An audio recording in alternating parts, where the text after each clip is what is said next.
آپ مجھے ایک بات بتاؤ, علم دین کے بعد سب سے مقدس شعبہ میڈیکل سائنس ہے یا نہیں ہے؟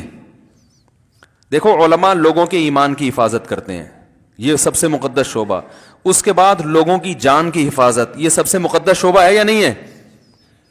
ارے بھائی کوئی بزنس میں آدمی پیچھے چلا جائے یا اور کسی فیلڈ میں کوئی انجینئر نہ بن سکے, لیکن معاشرے کو سب سے زیادہ ضرورت علماء کے بعد ڈاکٹروں کی ہے نا, ورنہ تو مر جائیں گے لوگ. اٹیک ہوگا, کتنے لوگ ہیں, شوگر ہو گئی تو ڈاکٹر اس دوا تجویز کرتا ہے, بچے رہتے ہیں. اٹیک ہو جاتا ہے, ہاسپٹل میں لے کے آتے ہیں, وہ ڈاکٹر صاحب اس کا وہ پہلے سے پھاوڑا واوڑا لے کے بیٹھے ہوئے ہوتے ہیں نا کہ کہاں سے کاٹنا ہے, کیا کاٹنا ہے, وہ سارا حساب اس کا صحیح کر دیتے ہیں. بھائی ہم تو کوئی ڈاکٹر ہے نہیں, ہم تو اس کو, ہمیں کیا وہ انسٹرومنٹ جو ان کے ہوتے ہیں کیا, ہمیں تھوڑی اس کا نام پتہ ہے, ہم تو اس کو اپنی زبان میں کینچی, پھاوڑا, چاقو, چاپڑ یہ کہیں گے. کسائیوں کا چاپڑ الگ ہوتا ہے, ڈاکٹروں کا ہوتے تو وہ بھی چاپڑ ہی ہے نا. اور بعض ڈاکٹر تو واقعی اللہ معاف فرمائے کسائی ہی جیسے ہی ہوتے ہیں, بعض سب نہیں. وہ بلا وجہ, کل ہی کسی نے رپورٹ پیش کی, بتایا کہ 30% آپریشن بلا وجہ ہو رہے ہیں. یہ بہت بڑے ڈاکٹر کی رپورٹ ہے, میں نام نہیں لوں گا ان کا, کہ 30% آپریشن ایویں ہی ہو رہے ہیں پیسے کمانے کے. لیکن پھر بھی ڈاکٹر اگر آپ کو آپریشن تجویز کرے تو یہ نہ کہ ایویں ہی ہو رہے ہیں, آپ کو کیا پتا, ہو سکتا ہے وہ صحیح کہہ رہا ہو. تو جاؤ اس کے پاس جس پر پہلے اعتماد ہوتا ہے, پھر جب اعتماد کر لیا تو پھر جیسا کہہ رہا ہے ویسا کرو, کیونکہ ڈاکٹر سے بھی لوگ الجھتے ہیں. تو خیر میں جلدی سے بات سمیٹتا ہوں. دیکھو سب سے مقدس شعبہ میڈیکل سائنس کا ہے نا, کہ جس نے ایک انسان کی جان بچائی اس نے گویا سارے انسانوں کی. لیکن چونکہ آخرت پر یقین نہیں ہے تو کمپنیاں جو دوائیں بنا رہی ہیں ان کا شعبہ بڑا مقدس. جب ایک درخت سے پرندوں کو کھلانا مقدس کام ہے تو دوائیں بنا کے لوگوں کی جانیں بچانا تو اس سے کروڑہا گنا زیادہ مقدس کام ہو گیا نا. لیکن جو دواؤں کی کمپنیاں ہیں ان کا ویژن, ان کا چونکہ آخرت پر یقین نہیں ہے, لہذا ان کے ویژن میں کیا چیز ہے, یہ پیسہ کمانے کی کمپنی ہے, لوگوں کو فائدہ پہنچانے کی کمپنی نہیں ہے.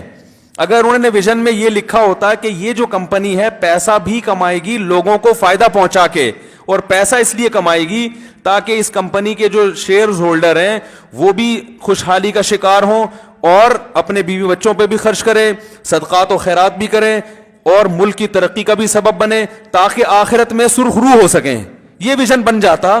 تو پھر آپ مجھے بتاؤ, یہ جو ڈاکٹروں کو رشوتیں دے رہے ہیں, مہنگی دوا ڈاکٹر لکھ کے دیتا ہے, میڈیکل ریپ والے یہی کرتے ہیں نا.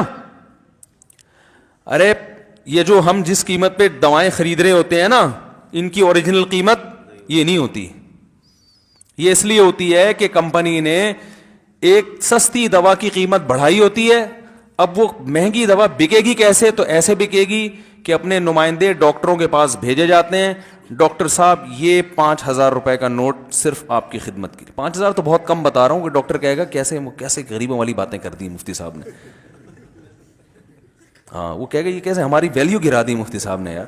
5,000 کی کوئی نہیں, وہ سوئٹزرلینڈ کے ٹکٹ ملتے ہیں ان کو اور بہت کچھ ہوتا ہے. تو ڈاکٹر صاحب آپ پلیز آپ جو ہے نا یہ لکھ کے دیجئے گا.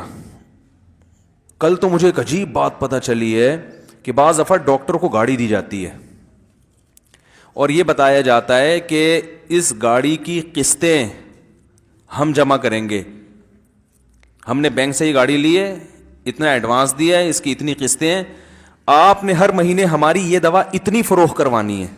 اگر جس مہینے آپ نے یہ مقدار پوری نہیں کی تو پھر قسط اس مہینے آپ کو جمع کرانی پڑے گی.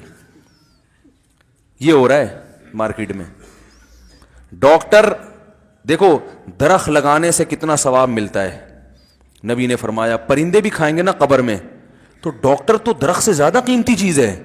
درخت سے مخلوق کو وہ فائدہ نہیں ہوتا جو ایک ڈاکٹر سے. ایک ڈاکٹر ایک محلے میں اس کی ویلیو درخت سے کروڑہا گنا زیادہ ہے, وہ زیادہ فائدہ پہنچا رہا ہے درخت کی نسبت.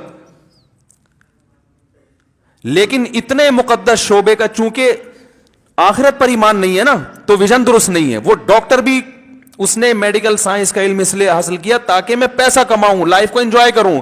تو وہ کہہ رہا ہے بھائی اگر مجھے یہ نسخہ لکھ کے دینے میں گاڑی کی قسط فری ہو رہی ہے تو میرا تو مقصد ہی پیسہ ہے. اس کا نقصان کیا ہو رہا ہے کہ ایک سستی دوا مہنگے داموں بکے گی, حالانکہ جب پیشنٹ آیا ڈاکٹر کے پاس وہ اس کو کاروبار بڑھانے کے لیے نہیں آیا, وہ کہہ رہے میری جو خیر خواہی ہے نا وہ نسخہ لکھ کے دو. جس میں میری خیر خواہی ہے. ایک فارمولے کی دوا سستی بھی مل رہی ہے, مہنگی بھی مل رہی ہے, تو ڈاکٹر اگر پیشنٹ کو مہنگی والی دوا لکھ کے دیتا ہے تو پیشنٹ کے ساتھ خیانت ہے یا نہیں ہے؟ بولو نا بھائی, تو خیانت ہے. لیکن ڈاکٹر یہ خیانت کر رہا ہوتا ہے وہاں سے رشوت لے کے, کمیشن لے کے, تو وہ بھی غلط کر رہا ہے. اور اس کے دو نقصان, ایک تو مہنگی دوا, دوسرا بسا اوقات پیشنٹ کو دوا کی ضرورت نہیں ہوتی, ڈاکٹر نے مقدار پوری کرنی ہے, کوانٹٹی پوری کرنی ہے کہ اتنا میرا ہدف ہے, مجھے ٹارگٹ دیا گیا ہے کہ بھئی اتنی دوائیں آپ نے بکوانی ہیں آپ کے نسخے سے.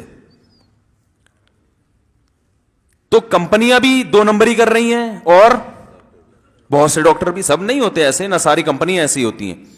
نقصان کیا ہو رہا ہے عوام کا؟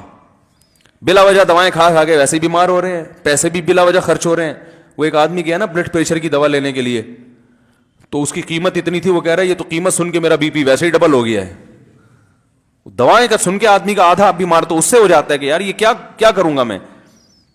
کتنا مقدس شعبہ ہے, مگر چونکہ آخرت پر ایمان نہیں ہے, وہی مقدس شعبہ صرف پیسہ کمانے کا ذریعہ, یہ کتنی بڑی انسانیت کی خدمت کر کے آخرت میں کتنا اجر کما سکتے تھے. ایک ڈاکٹر کہہ سکتا تھا اے اللہ میں نے اتنے لوگوں کے ساتھ جو ہے نا انصاف کیا, اتنے لوگوں کی صحت بحال کرنے کا ذریعہ بنا اور حلال کمایا. ایک انسان کی جان بچانے کو اللہ کہہ رہے ہیں کہ گویا سب انسانوں کی جان بچائی. ڈاکٹر کہہ سکتا ہے میں تو جان بچاتا ہوں. او بھائی آپ جان بچا تو رہے ہو, لیکن آپ کی پہلی نیت جان بچانے کی نہیں ہے, پہلے بزنس ہے, جان غریبی میں بچ رہی ہے. سمجھ میں آ رہی ہے بات کہ نہیں آ رہی؟ وہ جان تو بچ رہی ہے, وہ تو ظاہر ہے دوا کھا کے کچھ نہ کچھ تو ہوگا نا, اس کو بچ جائے گا. لیکن آپ کا اصل ہدف تو جان بچانا تھوڑی ہے, آپ کا اصل ہدف تو پیسہ ہے. اصل ہدف جان بچانا ہو, پیسہ غریبی میں کہ چلو بھائی میں بھی وقت نکال کے بیٹھا ہوں, فری پھوکڑ میں کام کروں گا تو میرے بچے کہاں سے کھائیں گے, کل مجھے بھی ضرورت پڑ سکتی ہے, تو پیسہ بھی کماؤ بھائی, مریضوں سے پیسہ بھی لوں گا میں, لیکن حلال پیسہ لینا, حرام کیوں لے رہا ہے. تو کتنی کمپنیاں ایسی ہیں جو ڈاکٹروں کو رشوت دے دے کے اپنی دوائیں مارکیٹ میں فروخت کروا رہی ہیں, مہنگی دوائیں. کئی دفعہ آپ نے دیکھا ہوگا ڈاکٹر صاحب دوا لکھ کے دیتے ہیں, وہ پورے پاکستان میں کہیں سے بھی نہیں مل رہی ہوتی سوائے اس کلینک سے جو ڈاکٹر صاحب کی, اور اب تو ڈاکٹر صاحب نے بسا اوقات کلینک بھی اپنی کھولی ہوئی ہوتی ہے کہ میں یہ لکھ کے دوں گا وہاں سے. جیسے اسکول والے کہتے ہیں نا یہ والا یونیفارم, پرنسپل سے پوچھو یہ ملے گا کہاں, کہہ رہے ہیں وہ ادھر سے ملے گا, اس کے علاوہ پوری دنیا میں وہ آپ کا ٹیلر وہ یونیفارم بنا ہی نہیں سکتا. یہ انگلش کی کتاب کہاں سے ملے گی جی پرنسپل صاحب, یہ والی کتاب آپ کو اردو بازار کی دکان نمبر فلاں سے ملے گی. وہ پورے اردو بازار میں ایک ہی دکان ہوگی اور ایک ہی پریس ہوگا جس نے اس ڈیزائن میں کتاب چھاپی, پوری کائنات میں وہ کہیں بھی نہیں مل رہی. تو ہر طرح سے گھسیٹا جا رہا ہے لوگوں کو, بزنس بزنس. تو یہ غیر اخلاقی حرکتوں میں انسان کیوں آتا ہے؟ اچھے اچھے کاموں میں غلط نیت کر کے بگاڑ دیتا ہے, تو جو برے کام ہے ان میں کیا اثر کرے گا؟ ارے اچھے کام کو بری نیت سے بگاڑ دیتا ہے, اس میں انسان کو نقصان پہنچاتا ہے. تو جو کام ہی برا کر رہے ہیں وہ تو پھر اور الٹا کریں گے نا.